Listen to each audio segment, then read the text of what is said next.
Olá, caríssimos, eu sou Carlos A. Júnior e sejam bem-vindos ao projeto Um Quarto de Oração na nossa catequese destrinchada.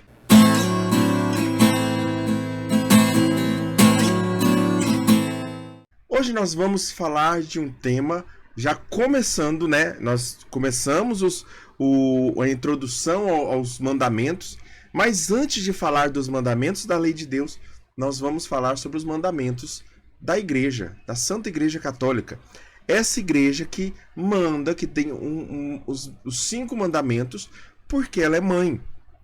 No título aqui você viu, né, que eu chamo a igreja, e não só, mas toda a patrística, né, chama a igreja de mãe, e uma mãe educadora, que cuida das suas ovelhas, que educa as suas ovelhas. Então nós vamos já para o nosso conteúdo. Hoje vai ser um conteúdo mais curto, um conteúdo mais leve, mas com certeza sempre sempre riquíssimo, porque está falando sobre a nossa fé, sobre aquilo que nós acreditamos e principalmente sobre o que é a verdade, certo? Então já deixa o seu like, se inscreve no canal, compartilha esse vídeo com outras pessoas. Eu tenho certeza que muitas outras pessoas preciso que você faça isso. Uma outra coisa também, para quem não sabe, só um recado. Só um recado também, antes de nós entrarmos, um pouquinho diferente. Eu tenho algumas composições musicais, algumas canções que eu compus ao longo desses 21 anos de caminhada. Só que eu nunca tive a oportunidade de gravá-las, de registrá-las da forma certinha e principalmente colocá-las à disposição de outras pessoas.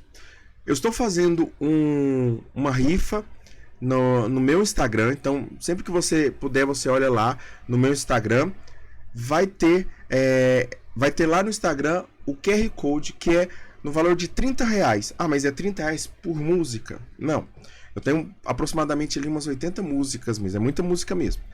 Só que é porque eu preciso registrar essas músicas, então como são muitas, eu não consigo registrá-las todas de uma vez, e eu quero disponibilizar elas o máximo possível, o mais rápido possível, para as pessoas ouvirem, né? Só que aí eu preciso registrá-las, fica em torno de R$20 a R$30 por música ali. Então eu estou fazendo uma rifa no valor de R$30. O premiado, além de, né, todas as pessoas que ajudarem, estarão ajudando a registrar e a evangelizar, assim como ajudam quando compartilham esses vídeos aqui de catequese, mas também poderá ganhar R$400 ao final da venda de todos. Então eu estou organizando tudo, eu estou registrando tudo organizado aqui, as vendas, né? Vocês podem olhar aqui as marcações. Ainda tem uma venda só, duas na verdade. Uma pessoa vendeu, mas ela ainda não escolheu o número enquanto eu estou gravando aqui. Então tudo vai ser registrado, vai ser anotado, claro, né? E aí eu quero o seu comprometimento de não somente me ajudar a vender, mas comprar também uma quantia uma unidade dessa rifa, para realmente me ajudar a fazer esse registro dessas canções, tá bom? Eu tenho certeza que vai ajudar muito outras pessoas. Faça com que me ajude a que as minhas canções cheguem no ouvido de outras pessoas, certo? Então vamos seguir em frente agora para o nosso conteúdo de catequese. Então, a campanha que eu estou fazendo se chama Campanha Compor Comigo, que é uma campanha que é justamente essa aqui, né, para quem está vendo. E aí eu coloquei as informações, eu coloco sempre as informações lá, coloco o número de músicas que tem e também a quantidade de rifas, né? E aqui tem o QR Code, se você o QR Code para você pagar, ele vai direto pro banco para ele acessar, né? Então já falamos demais, já falamos muito, mas é isso. Então deixa o seu apoio lá para mim. Estou te pedindo algo fora da catequese, né? Então é importante também, acredito que seja importante para mim. Então vamos para o nosso conteúdo já. Hoje então nós vamos falar sobre a igreja mãe e educadora. Bom, precisamos nós antes dar uma introdução e entender o seguinte: um cristão ele só se realiza na igreja, assim como um peixe ele só se realiza no mar. Ou uma ave, ela só se realiza no ar, voando, né? Um leão, ele só se realiza na savana, no seu habitat natural. O habitat natural do cristão é a igreja. Mas essa igreja, ela não é uma igreja somente física, somente construída com tijolos, mas ela é construída com batizados. E ele vai se realizar, esse cristão vai se realizar quando ele está em comunhão com esses batizados. Os outros batizados é o próprio habitat do cristão. Então, como eu já disse uma vez aqui naquela frase do Mowgli, o menino lobo, a força do lobo é a alcateia e a força da alcateia é o lobo. Do mesmo jeito que a força do cristão é a igreja e a força da igreja é o cristão. Certo? Obviamente que não é o cristão somente, é Cristo, mas se todos os cristãos deixarem de existir, né, ou se todos os cristãos não existirem, né, você entende isso, né? Então, não estou dizendo que Cristo não é a força, mas a força da igreja, que move a igreja para frente, é a fidelidade de cada cristão hoje, que é fiel por conta de Cristo. Na igreja, então, ele recebe a palavra de Deus, ele escuta a palavra de Deus. Da igreja, ele recebe os sacramentos também, que o ligam, que fazem dele santo. Da igreja, ele recebe o exemplo da santidade, porque é na igreja que ele vai encontrar os santos, vai encontrar aqueles que foram canonizados. Na igreja, ele reconhece a figura da Virgem Maria. A própria Virgem Maria, ela é explicitada na Igreja Católica, na imagem da Igreja Católica. Na igreja, ele diferencia os verdadeiros e os falsos cristãos. Então, é pela igreja que ele vai diferenciar esses falsos e esses verdadeiros cristãos. Também na igreja, ele reconhece e aprende a vida espiritual por meio dos santos. E uma coisa que eu gostaria de partilhar, hoje é domingo, eu estou gravando depois da missa, e uma coisa que eu prestei atenção hoje, né, e talvez você já tenha prestado atenção, mas você já prestou atenção que a missa, ela alimenta e ela nos instiga a usar todos os nossos 5 sentidos. Então, nós temos o incenso, nós temos a audição, o incenso para o nariz, o olfato, a audição, a palavra de Deus proclamada para a audição, a Eucaristia para o nosso paladar, a visão para as imagens que nós vemos, que nós estamos ali, e o toque, né? E o contato com o irmão para o tato.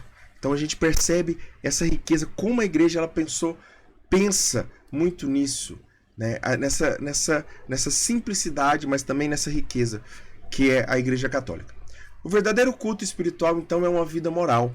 Então, a pessoa que quer, de fato, ter um culto espiritual, ela não pode dizer, eu rezo, então eu falo com Deus e tudo mais, tal, mas tem uma vida moral pervertida.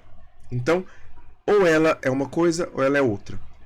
A gente nunca confia numa pessoa que diz estar nos dois lados da moeda. Então, a vida moral, ela é a explicitação do culto espiritual. Porque é na vida moral que nós unimos a nossa oferta à oferta de Cristo. Então, se a minha oferta é uma oferta de pilantragem, de vagabundagem, de prostituição e tudo mais, e eu oferto isso, eu não estou unindo a Cristo, eu não estou me unindo a Cristo. Também é pela vida moral que nós unimos a celebração da liturgia dos sacramentos com a graça de Cristo para dar luz e alimentar o agir do cristão. Então, é na liturgia que nós unimos, é na vida moral que nós unimos a liturgia com os sacramentos. De fato, e a liturgia aí com um contexto mais povo, né, com mais público, que é aquilo que nós já aprendemos sobre o que é liturgia. Então, a Eucaristia, ela é a fonte e o ponto alto da vida moral. Quando o cristão ele se comunga à Eucaristia, ele está no ponto mais alto onde ele pode chegar. Certo? E aqui nós vamos entender, então, o que eu acabei de dizer, que o cristão ele só se realiza na Igreja Católica. Ele não se realiza fora da Igreja Católica. Não há cristão que possa se realizar fora da Igreja Católica. Então vamos lá. Vamos falar sobre a vida moral e magistério da igreja. A igreja é a coluna e o fundamento da verdade. Isso é palavra de Deus, isso está na Bíblia. A igreja recebeu de Cristo o mandamento de anunciar a verdade da salvação. A igreja recebeu de Cristo o mandamento de anunciar a verdade da salvação. Então, não foi qualquer um, não foi invenção dos apóstolos, não foi invenção de Pedro, não foi invenção de São Paulo, foi mandamento de Cristo para anunciar a verdade. Isso quer dizer que quem recebeu de Cristo a missão de anunciar, isso quer dizer que a igreja é que recebeu essa missão de anunciar a salvação. Então compete à igreja anunciar os princípios da moralidade. Então é a igreja que determina o que é moral, o que é imoral, o que é certo, o que é errado.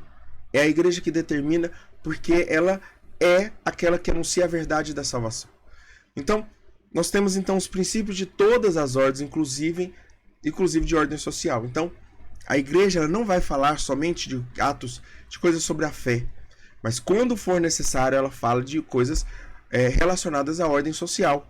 Então, ela vai falar também sobre essas questões. Ela vai instigar e dizer, olha, isso está certo, isso está errado, isso pode, isso não pode. Porque é a igreja que vai determinar, né? Determinar para os seus fiéis aquilo que pode e aquilo que não pode. Então, a igreja ela pode dizer em quaisquer outras realidades também humanas. Tudo aquilo que envolve a salvação do homem, a igreja ela pode sim dar pitaco, ela pode falar. Se estes exigirem os direitos fundamentais da pessoa humana ou da salvação das almas. Então, são essas duas coisas, né? Se caso uma coisa, por exemplo, a igreja vai falar a respeito da fabricação de slime? Não. Por que ela não vai falar? Porque não envolve os direitos fundamentais de uma pessoa, ou não envolve a salvação, a não salvação das almas, certo? Eu estou dizendo aqui de coisas que são... a igreja ela só vai dar pitaco naquilo que for relacionado aos direitos fundamentais de uma pessoa humana, e também a respeito da salvação das almas. Se caso uma moda, algum pensamento, alguma ideologia, ela fere os direitos humanos, ou ela fere a salvação das almas, a igreja vai dar pitaco. Então, para você entender aqui, para você que é militante de direita, ou você que é militante de esquerda também, vai entender que antes de falar sobre direitos humanos, a Igreja Católica já falava há muito tempo. Há muito tempo a igreja fala sobre direitos humanos, e a igreja instituiu de forma concreta e baseou-se na fé para isso. Então, o ensino da vida moral. O ensino da vida moral, então, exerce na catequese e na pregação. Quando é que a igreja ensina a vida moral? Ela ensina na catequese e na pregação. E essa catequese ela acontece dominicalmente todos os domingos na Santa Missa. Isso não quer dizer que a catequese ela não pode acontecer só naquele período que o adolescente, a criança está fazendo ali para receber um sacramento. A catequese ela continua, ela progride, ela deve continuar. E ela continua nas missas dominicais, nas missas de semana, nas pregações, nas reuniões de grupos de oração. Ela continua esse ensino da vida moral. Então, pregador, padre, que não procura ensinar a vida moral, ele está se afastando da catequese, está se afastando da pregação, que ele precisa anunciar a verdade. Os teólogos e autores espirituais ajudam com essas obras. Então, os padres, eles são realmente os chefes, os donos dessa pregação, os que realmente são ordenados para isso. Mas os teólogos, aqueles que são autores espirituais, que não sejam, de certa forma, padres, né, que não são padres, né, eles são, eles podem ajudar nessas diretrizes. Como, por exemplo, muitos padres citam Santa Teresinha, ou muitos padres vão citar São Francisco, apesar que São Francisco era diácono, então faz parte também da sua pregação. Ou você pensar Carlo Acutis, então você vai pensando, vai vendo que a igreja ela pode utilizar, os padres eles podem utilizar de leigos ou de autores espirituais e autores aqui não significa somente que escreveram algo, mas também que viveram, né? Que viveram. Assim ocorre a transmissão do depósito da moral cristã, certo? O depósito da moral cristã é composto por um conjunto de regras, mandamentos e virtudes. Então, dentro da igreja existem regras, existem mandamentos e existem virtudes a serem alcançadas, a serem seguidas, certo? Então, a igreja ela vai dizer dessas regras, por exemplo, o padre hoje na missa ele estava dizendo sobre que a gente precisa seguir as regras da igreja, que a gente precisa entender as regras da igreja como um bem para nós, não como uma mãe que está punindo o filho, mas como uma mãe que está educando para que o filho faça o melhor para ele, para que o filho. Você não vê uma mãe educando o seu filho para o mal, e principalmente a Igreja Católica. Então, quando você vê a Igreja Católica como mãe, você vai entender que ela está fazendo, que ela tem essas regras, esses mandamentos, ela inspira a seguir essas virtudes para justamente nós encontrarmos o nosso bem. Os princípios da vida moral são esclarecidos então no Credo, no Pai Nosso e no Decálogo. Se você for reparar, são 3 das 4 partes do Catecismo. O Credo, que nós já estudamos, o Decálogo, que nós vamos estudar, né, que nós já começamos a estudar, pelo menos essa introdução, e o Pai Nosso, que nós estudaremos na quarta e última parte do Catecismo, certo? O Magistério da Moral. Agora, vamos falar sobre o Magistério da Moral. Quem é o Magistério da Igreja Católica? O Papa e os bispos são os responsáveis ordinários pelo ensino da moral aos fiéis e a eles confiados. Então, quem é que manda na igreja são o Papa e os bispos. Na verdade, os bispos, né? Porque o Papa é um bispo. Então, ali, os bispos mandam na igreja, né? O bispo de Roma e abaixo dele, os bispos de todas as outras, de todos os outros episcopados. Então, devem ensinar aos fiéis. O que os bispos devem ensinar aos fiéis? Os bispos devem ensinar aos fiéis a verdade de se crer, ou seja, a fé.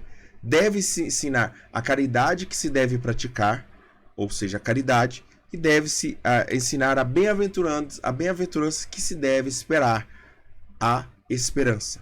Então, os bispos devem ensinar sobre a fé, a esperança e a caridade.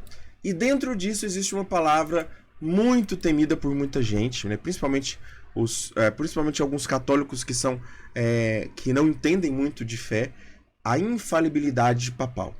Mas essa infalibilidade não é só papal, ela é também eclesial. A igreja também é infalível em alguns casos. A própria autoridade de Cristo garante a infalibilidade da igreja em casos de fé e moral, ou seja, em casos de revelação divina, naquilo que Deus revelou, e ele revelou no seu Filho Jesus, né? Então, tudo aquilo que é fé em Cristo é a igreja que diz, a igreja é infalível, porque essa infalibilidade foi dada por Cristo à igreja. Tudo que ligares na terra será ligado no céu. Então, esse poder de anunciar, quando Cristo dá um poder a alguém, esse poder não é tirado, e esse poder é infinito. Esse poder realmente ele é para utilizar-se para o bem. Então, quando há algo relacionado à fé, ou seja, aquilo que foi revelado por Deus, a igreja é infalível. Quando é relacionado à moral, a igreja também é infalível. E isso na pessoa do Papa. Os elementos da doutrina garantem que as verdades salvíficas de fé sejam guardadas, expostas e observadas. Então, todos os elementos da doutrina, aquilo que a igreja ela ensina e depois ela vai, com a própria palavra da nossa catequese, ela vai destrinchando sobre aquilo e ela vai se debruçando mais sobre aquilo. Quanto mais ela se debruça sobre essas verdades, mais ela garante aquela verdade, mais ela garante aquela realidade que seja entendida, seja guardada, seja exposta e seja observada, né? Então você percebe que, por exemplo, sobre a virgindade de Maria, você percebe quantas pessoas pensaram depois de a fé de Nossa Senhora, a fé por Nossa Senhora, por meio de Nossa Senhora, ela foi estendida. E quando elas foram pensando, isso foi naturalmente acontecendo. Naturalmente, as pessoas foram entendendo mais e acolhendo mais, e percebendo que a imagem de Nossa Senhora não é só uma imagem de uma mãe, mas também de mãe da igreja também. Aí a igreja veio chamar-nos para a observação da lei natural. Não somente as leis de fé e moral, mas também até mesmo a observância das leis naturais tem autoridade a igreja. Então lá em cima nós falamos sobre as questões de fé e moral, mas a igreja também vai falar também sobre as leis naturais, onde a igreja tem autoridade. Obviamente que ela não vai ter infalibilidade aqui, tá bom? Então a infalibilidade ela só é a respeito da fé e da moral. Quando nós falamos das leis naturais, então das leis de fé, a igreja é infalível. Das leis morais, a igreja é infalível. Mas das leis naturais, a igreja não é infalível. A igreja não é infalível. Então ela pode dizer alguma coisa sobre as leis naturais e lá na frente os cientistas dizerem que não, está errado, e ela vai, pela sua humildade, reconhecer. Então ela tem autoridade sobre essas leis naturais. As leis naturais são necessárias para a salvação, pois a igreja deve lembrar ao homem o que é e a toda a verdade que lhe cabe para se portar bem diante de Deus. Então, quando a igreja fala das leis naturais, ela está dizendo aqui, olha, por exemplo, um caso sobre o caso dos abortos, né? A igreja ela vai dizer que a concepção ela acontece, que a vida acontece no momento da concepção. E isso é ciência. Isso não é caso de fé. Isso é ciência. A ciência já comprovou isso. A ciência já comprovou, porque se você pegar uma célula, você entender o que é célula, se você for estudar o que é célula, você entende que aquela célula, ao se desenvolver, ter capacidade de desenvolvimento, ela já tem uma vida ali. A capacidade de desenvolvimento já garante a vida. Então, obviamente, uma célula concebida, né, um feto concebido ali no seu primeiro instante já é vida. E isso ela vai falar sobre a dignidade da vida humana, da realidade da vida humana e da identidade da vida humana, para lembrar o homem da sua dignidade, para lembrar o homem do que ele é, realidade, e para lembrar da sua identidade também, certo? Qual é o caminho de vida e verdade que a igreja vai nos ensinar? A igreja ensina então a lei de Deus como caminho de vida e verdade. Este ensino foi confiado por Deus à igreja. Nós não podemos esquecer disso. Quem confiou à igreja este caminho foi Deus, foi Cristo que ensinou. Então é direito dos fiéis. Os fiéis têm direito de serem instruídos. Então, padre que não está instruindo, ele está tirando o direito do fiel, ele está usurpando o direito do fiel. Esses preceitos que devem ser ensinados aos fiéis purificam o juízo e curam a razão humana. Então, quanto mais o padre fala sobre os direitos do homem, sobre a fé, sobre as leis, sobre a vida e a verdade que ele precisa pregar, mais o fiel vai ser curado e purificado da sua razão humana. Mas também existem os deveres dos fiéis, que são observar as constituições e decretos das autoridades legítimas. Então não basta só apontar para o padre e dizer que o padre está errado, né? Que em algum caso o padre possa estar errado, né? Mas é também dizer, olha, observar as constituições e decretos das autoridades legítimas. É dizer, eu estou aqui para obedecer, mas a gente precisa também da nossa garantia que você pregue para nós. Receber com docilidade e caridade todo e qualquer ensinamento da igreja. Docilidade e caridade, ou seja, com disposição para fazer. E aí a igreja também ela nos conduz, nos ensina e aplica a moral cristã. Para ensinar e aplicar a moral cristã, a igreja precisa da dedicação dos pastores, da ciência dos teólogos, do contributo de todos os cristãos, e dos homens de boa vontade. Então, os pastores, os padres, os bispos, os diáconos, eles é quem conduzem, eles que são os dedicados, os que se dedicam a essa realidade. Mas os teólogos, eles vão dar aquela ciência, vão falar sobre a razão, não somente sobre a fé, mas sobre a razão. E aí o que dá o corpo são os cristãos, são todos os cristãos. Todos os cristãos, eles vão dar contributo, ou seja, eles vão incorporar, acrescer, agregar à massa. Mas aqueles homens de boa vontade, aqueles que são santos, que são mais puros, que são mais honestos, que são luzes para os outros, eles vão ensinar de forma mais pessoal, de forma mais pontual a religião e a moral cristã. Certo? Então, crer e praticar o evangelho faz cada um ter sua própria experiência com Cristo. Então, a igreja, ela nos conduz e nos convida a ter uma experiência própria e única e pessoal com Cristo, para nós crermos e praticarmos a fé, para nós crermos e praticarmos o evangelho. Então, para crer e praticar o evangelho, eu preciso ter uma experiência pessoal. Eu não posso o tempo todo falar sobre a experiência da vida dos outros. Eu preciso falar da minha experiência, da minha vida, e falar no sentido, evangelizar no sentido de que as pessoas vejam a luz em mim, de que as pessoas vejam a luz em mim a partir daquilo que eu sou, a partir daquilo que eu vivi. Cada pessoa experimentada em Cristo pode ensinar e iluminar os mais sábios e elevados em dignidade. Mesmo, quer um exemplo? Eu acabei de falar aqui de Beato Carlo Acutis, né, que vai ser canonizado em breve, né? Beato Carlo Acutis está ensinando muita gente mais velha, inclusive eu, ele nasceu depois de mim, para você ter uma ideia. E não só eu, mas tantos outros padres se dedicam a devoção a Carlo Acutis. E aí você vai percebendo que as pessoas, por mais pequeno, por menor que você seja, por mais pequena não, né? Por menor que você seja, você pode ensinar a alguém. Tem um padre que é meu amigo, que ele diz o seguinte, né? Não há ninguém tão pobre que não possa dar algo, e não há ninguém tão rico que não possa receber. Isso não serve somente para os bens materiais, mas também para os bens espirituais.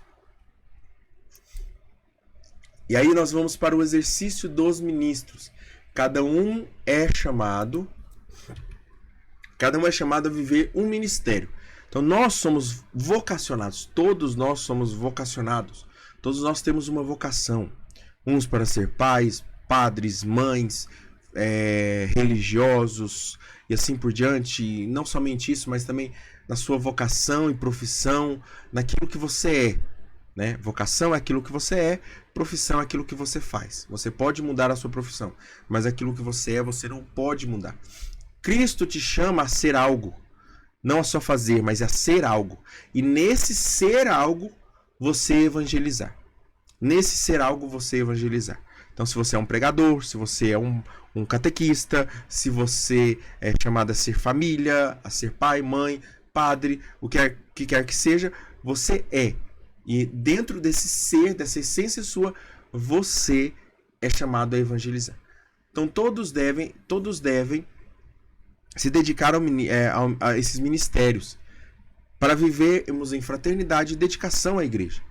Então as vocações, elas existem para viver uma fraternidade dentro da igreja, né? As pessoas que vão viver essa fraternidade, correto? Todos devem estar abertos ao bem de todos e não fechados em suas próprias considerações. É aquilo que eu falo sobre o egoísmo, né? Sobre as pessoas que se fecham. Elas têm os dons. Então, lembra lá que eu acabei de falar aqui em cima, né? Que não existe ninguém tão pobre, não existe ninguém tão não dotado, né? Que não tenha dons, que não possa ensinar algo para alguém. Então, por isso que o tímido, por isso que aquela pessoa que se retrai em si, ela é tão prejudicial para si e para os outros, porque ela é egoísta, porque ela está se fechando em si mesma e não está ajudando. Ela poderia estar ajudando outras pessoas, até mesmo com as suas experiências. Porém, ninguém deve se opor à lei moral ou ao magistério da igreja, certo? Então, cada um é o seu ministério, mas precisa, se você é chamado à vocação de padre, você não pode sair sendo padre aí, né, entre aspas, de qualquer jeito. Você precisa se submeter ao magistério da igreja, pois a lei da igreja se exprime a partir da lei moral, natural e revelada por Deus. Então a lei da igreja, que é uma das leis, ela se exprime a partir da lei moral, natural e a lei revelada por Deus. Fé moral e natural, certo? Um espírito filial em relação à igreja. Deve-se desenvolver um espírito filial em relação à igreja entre todos os cristãos. O cristão deve se sentir filho, amado, cuidado, alimentado, reconciliado e protegido pela Santa Mãe Igreja. Foi aquilo que eu acabei de falar aqui, ó. Se você não se vê como filho da Igreja Católica, você vai sair dela e vai acusá-la de muitas coisas, de muitas bobagens, porque você não defende ela como mãe. Já viu como a gente defende as nossas mães? Como nós defendemos, cada um defende a sua própria mãe, com unhas e dentes. Xinga a mãe de uma pessoa para você ver como ela fica diferente. O quão ela fica diferente. Pode ser a pessoa mais doce.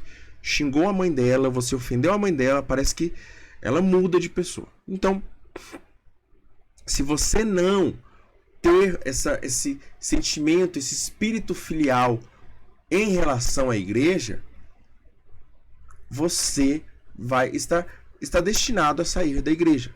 Está destinado a não seguir a fé com a sua salvação.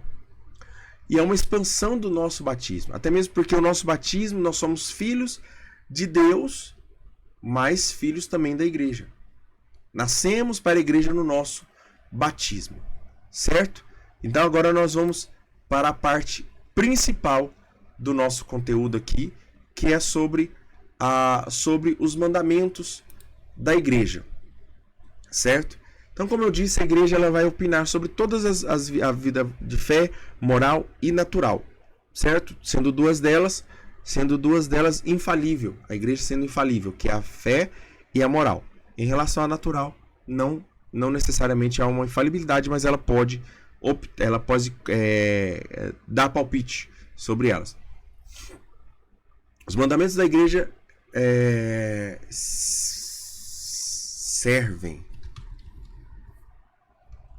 servem-se da vida moral ligada à vida litúrgica. Os mandamentos da igreja, então, eles se servem da vida moral ligada à vida litúrgica. Então, eles unem vida moral com liturgia. E são preceitos. Então, o que ele fala? Ele fala assim, olha o seguinte, para você ser uma boa pessoa, vida moral, você tem que frequentar os sacramentos, vida litúrgica. Então a igreja ela vai dizer assim, só na liturgia você será uma boa pessoa. Só dentro da igreja você será um cristão. Só dentro do mar o peixe será peixe. Só no ar a ave será ave. Então o habitat natural do ser humano é a liturgia. O habitat natural do ser humano são os sacramentos. É estar sempre nos sacramentos.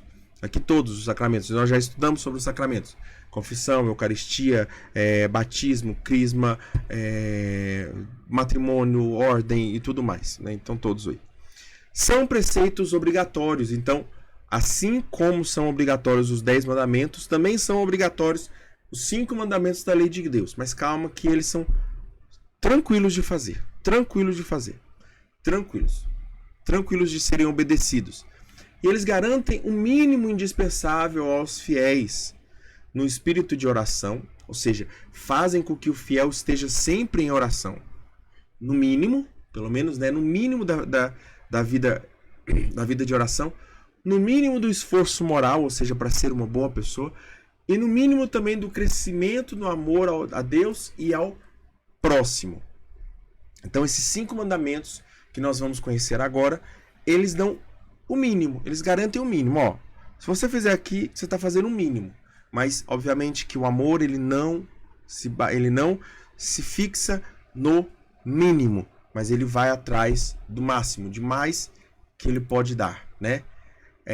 Os mandamentos da lei da lei da igreja são 5, então. Deixa eu só fechar essas últimas abas aqui para nós falarmos, então. O primeiro mandamento é ouvir missa inteira e abster-se de trabalho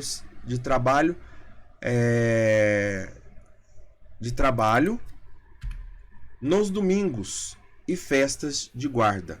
Então, quais são os dias de festa de guarda? Isso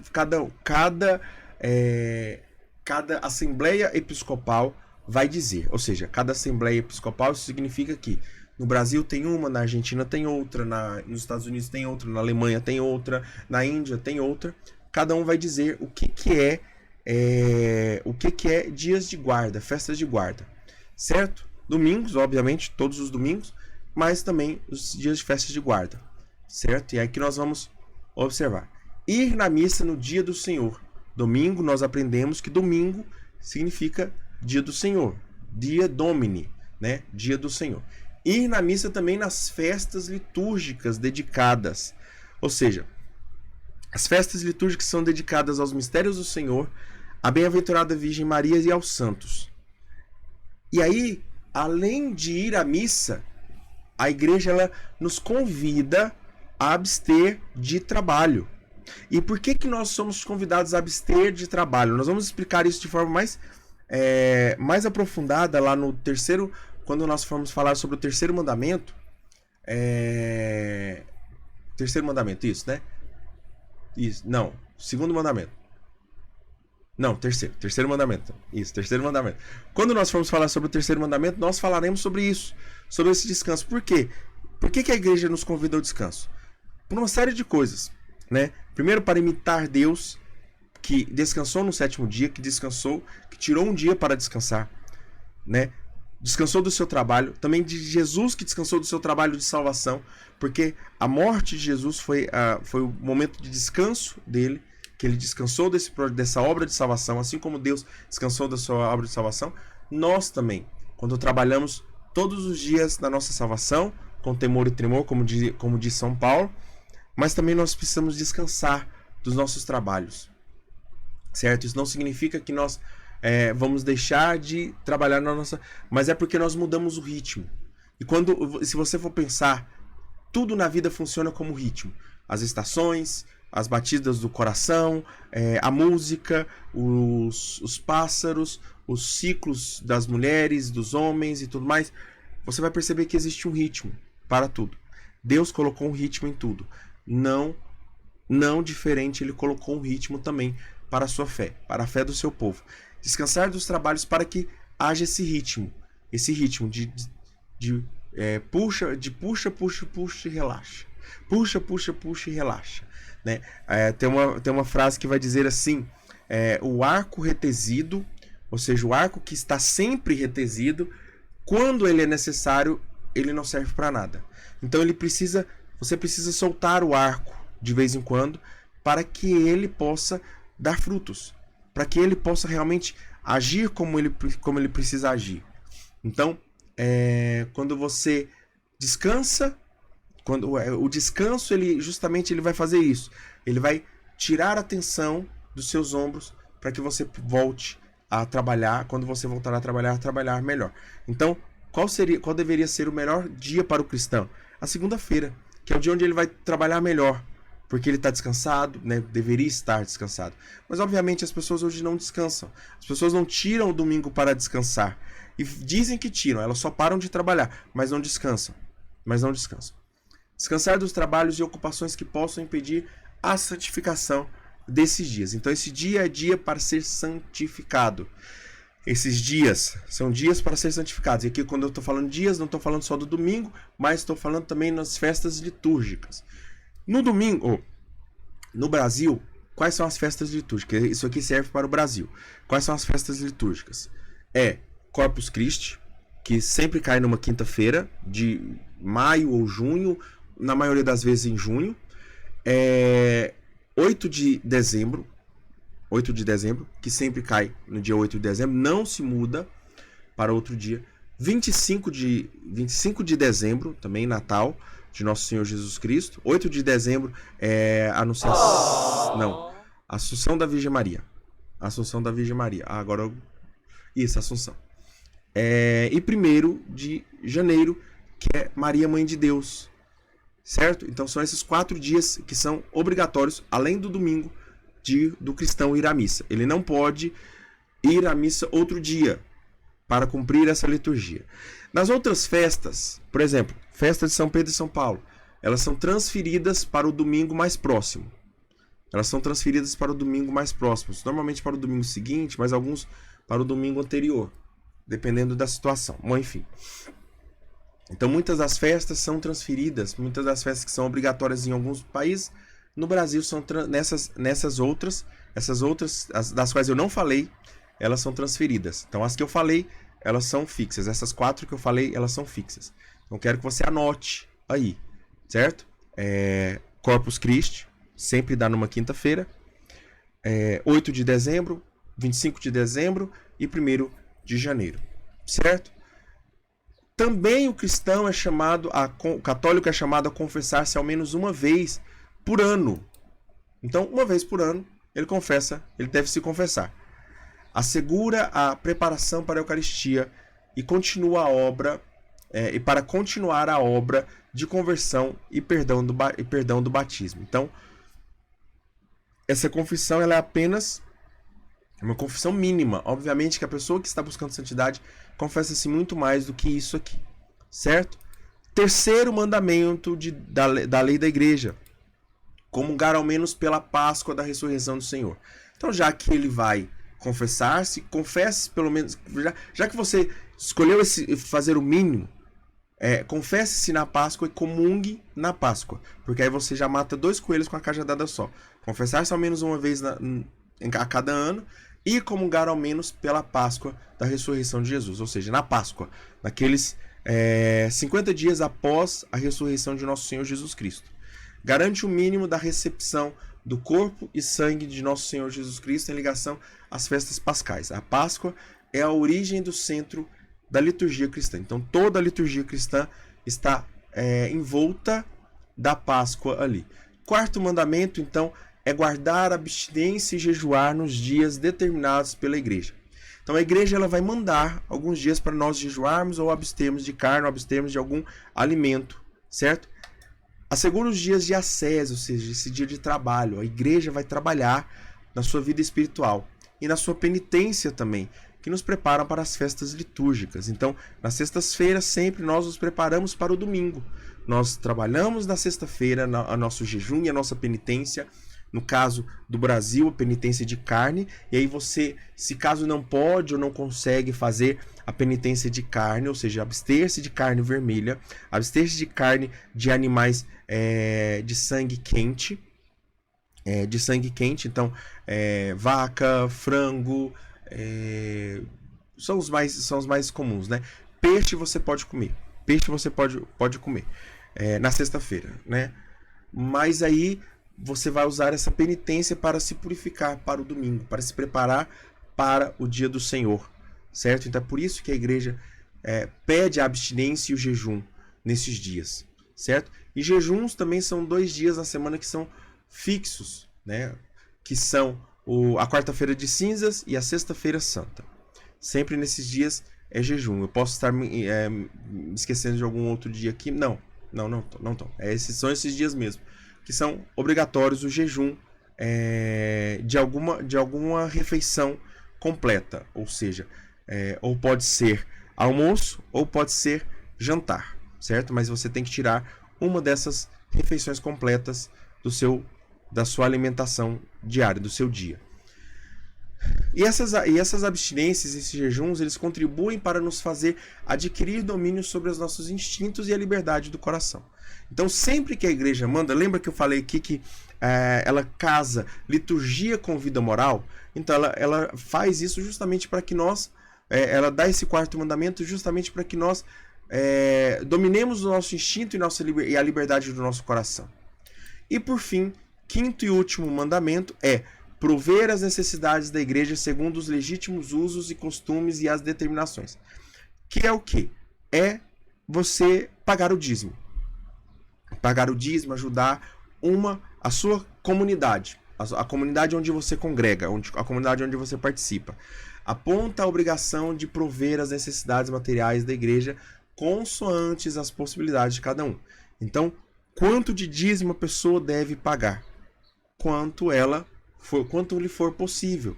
Então, por exemplo, se 10% do seu salário vai tirar a alimentação dos seus filhos, né, doe menos. Então vamos supor uma pessoa que ganha R$800, né, que R$800, ela pagaria R$80. Não é isso. Ela não vai pagar R$80. Ela vai pagar aquilo que for consoante a sua determinação. Obviamente, uma pessoa que ela consegue ter um lucro maior e uma renda maior, ela tem uma renda maior, ela pode aumentar aquilo. Ela pode doar mais. Mas isso vai depender de cada pessoa. Isso depende, mas ela não pode deixar de doar, certo? De doar não, de devolver o dízimo, certo? Então, são esses cinco os mandamentos da lei da igreja.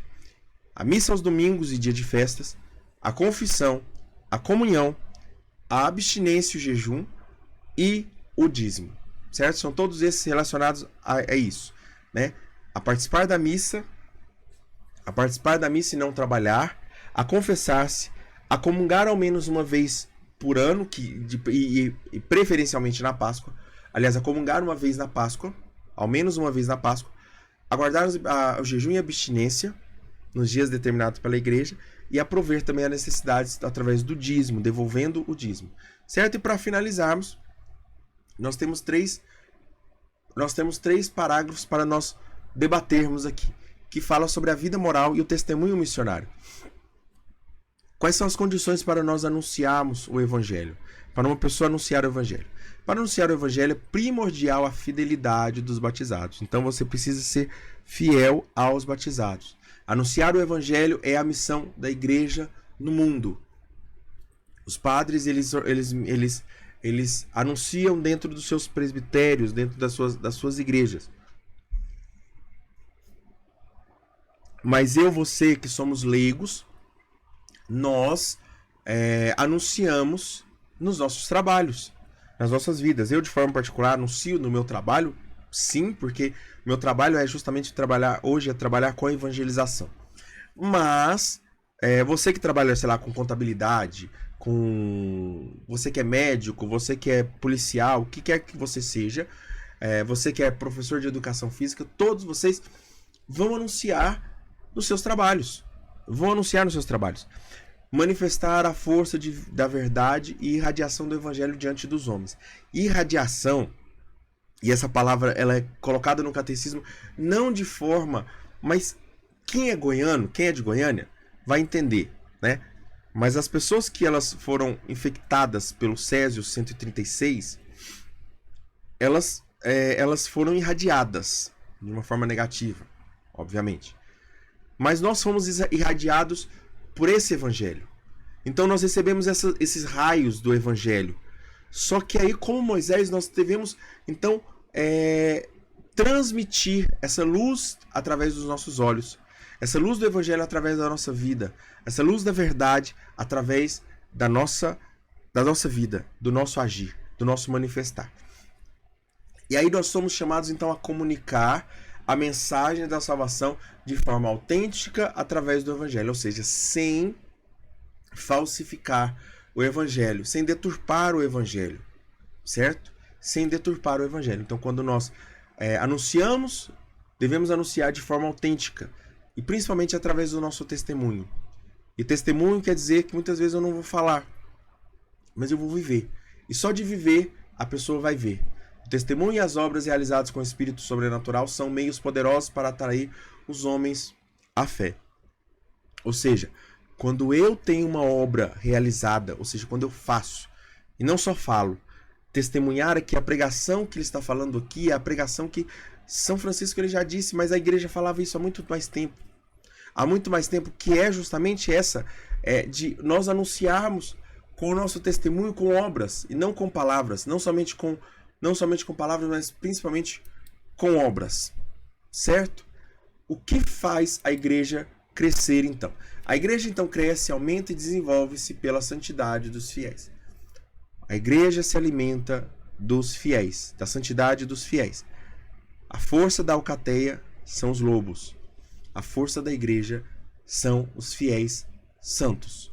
Os fiéis. Na verdade, os fiéis, né? Porque se são fiéis, eles já estão no caminho de santidade. Se são infiéis, ainda estão longe da santidade, né? Então, aqueles que são fiéis, eles estão procurando a santidade. Aqueles que se tornam perfeitos contribuem mais. Então, olha aqui, ó. Eu não estou falando dos santos. Eu estou falando daqueles que buscam a santidade. Obviamente, aqueles que são santos, eles contribuem mais. Santa Teresinha, Beato Carlo Acutis, São João Paulo II, São Padre Pio, obviamente eles vão contribuir mais, contribuem mais para a igreja. Mas isso não significa que eu, você, nós não podemos também contribuir e dar a nossa parte, certo?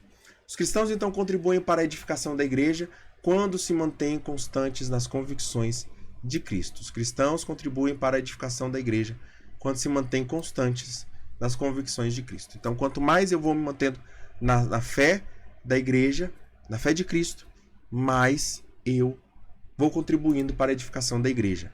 E para finalizar, nós vamos falar sobre como nós podemos apressar o reino de Deus, já que esse deve ser um desejo de todo cristão, apressar o reino de Deus. Apressamos a vinda do reino de Deus vivendo segundo Cristo, mas esperando o céu. Devemos trabalhar com a fidelidade a Cristo nas coisas da terra. É aquela coisa. Pensamento no céu, olhos no céu, pés no chão. Buscai as coisas do alto, mas não vos tireis do mundo, até que vocês estejam no céu. Então, é isso, né? É ter esses dois pensamentos. Os meus pés estão na terra, mas a minha mente está no céu. Trabalhar para que o reino de Deus aconteça é trabalhar com justiça, verdade e paz. Trabalhar a justiça, dar a Deus o que é de Deus e ao homem o que é do homem e a César o que é de César. E aqui justiça, você vai se lembrar da virtude da religião, que dar a Deus o que é de Deus é religião. Dar a Deus o que é de Deus é religião. Trabalhar então também a verdade, ou seja, sem deturpar, sem falsificar a palavra de Deus, o evangelho, o reino de Deus. E trabalhar também na paz, ou seja, sem promover brigas, contendas, guerras, divisões, sem promover isso. Então, o cristão que promove a justiça, a verdade e a paz, ele está apressando o reino de Deus para sempre. Então, quero te convidar mais uma vez a se inscrever no canal, deixar o seu like, compartilhar esse vídeo com outras pessoas. Não se esquece de fazer também a sua contribuição para a campanha Compor Comigo, né? Que é essa campanha onde você está ajudando para que eu possa registrar as minhas músicas, gravá-las e também fazer com que elas cheguem aos ouvidos de outras pessoas, também de uma qualidade acessível, de uma forma agradável para todas as pessoas. Então é isso. Compartilhe esse vídeo com outras pessoas e eu quero que você coloque aqui no comentário, você que assistiu até o final, coloque no comentário então aqui, mãe, coloque isso para que eu saiba que você assistiu até o final esse vídeo. Então, muito obrigado por você estar aqui, muito obrigado pela sua contribuição, muito obrigado também pelas suas orações e fiquemos selados na proteção de Deus que é Pai, Filho e Espírito Santo. Amém. Deus abençoe a sua vida.